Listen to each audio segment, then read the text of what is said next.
Est-ce que vous avez déjà entendu parler des divorce parties? Oui. Alors Florence, vous n'avez pas le droit de jouer parce que vous êtes trop spécialiste. Donc c'est Florence qui les organise d'ailleurs. Non, mais moi, je me souviens je suis avec mon mari depuis 17 ans, mais avant cela, j'avais quitté quelqu'un et je me suis sentie tellement libérée que j'ai invité mes amis. Ah ben vous êtes finalement un précurseur. Parce que figurez-vous qu'aux États-Unis, c'est arrivé il y a 15 ans. Et c'est cette femme qui s'appelle Christine Gallagher, qui est écrivaine et thérapeute là-bas, et qui, un jour, est invitée à une fête organisée par une de ses amies qui vivait une rupture très compliquée et qui se dit, pour retrouver un peu le sourire, je vais faire la fête et on va oublier tout ça. Et cette Christine Gallagher, elle se dit, mais après tout, un divorce, ça change le cours d'une vie, comme un mariage, mais il n'y a pas de cérémonie pour ça. Donc, elle invente le concept de divorce party. Et elle lance carrément une agence événementielle qui se spécialise dans l'organisation de divorce parties à Los Angeles. Qui est invité? Ceux qui divorcent? Oui, alors, il y a plusieurs configurations. Il y a plusieurs configurations. Souvent de faire la fête quand on divorce, c'est quand même triste. Et ben, vous pouvez soit faire ça avec votre ex-conjoint. Donc là, par exemple, c'est une divorce party qui a été organisée entre deux ex qui étaient restés amis, comme vous auriez pu le faire, voilà, j'imagine.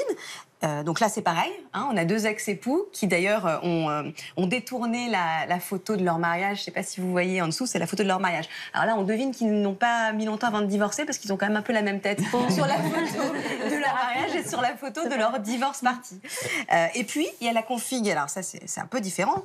Il y a la fête qui pourrait être apparentée à l'enterrement de vie de jeune fille ou à l'enterrement de vie de garçon. Sauf que là, on célèbre en fait voilà, sa liberté retrouvée et le démarrage d'une nouvelle vie. Donc là, on est plus entre copines. Est-ce qu'on se fait des cadeaux à l'occasion d'une divorce party? Il y a une liste de divorce. Il existe alors ces agences événementielles qui se lancent dans les divorce parties, donc on les appelle les divorce planners, hein, comme les wedding planners. Il y en a de plus en plus aux États-Unis et donc ils mettent en vente tout un tas de décorations, des nappes, des ballons siglés, donc pour organiser la soirée. On met en place des listes de divorce, comme les listes de mariage où on demande des cadeaux. Il existe aussi alors des gâteaux spéciaux. Alors là, c'est May Divorce Be With You, donc comme que la force soit avec toi. Donc voilà, que le divorce soit avec toi. Là, c'est Star Wars qui est détourné. Et alors là, bon, ça peut devenir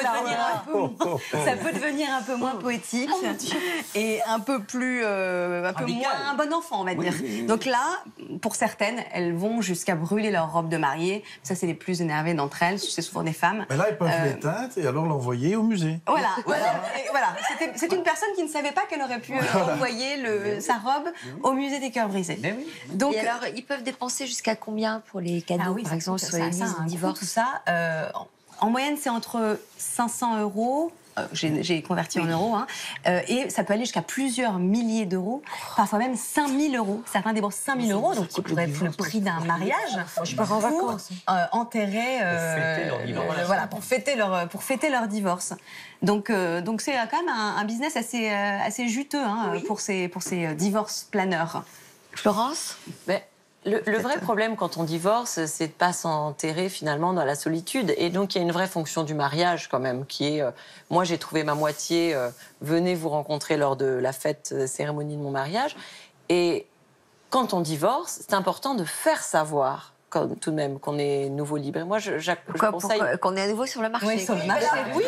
Et donc, cette fête de divorce, si on peut dire à nos amis, venez chacun avec quelqu'un que je ne connais pas, c'est une manière d'écrire c'est pas bête, mais c'est une autre page idée alors.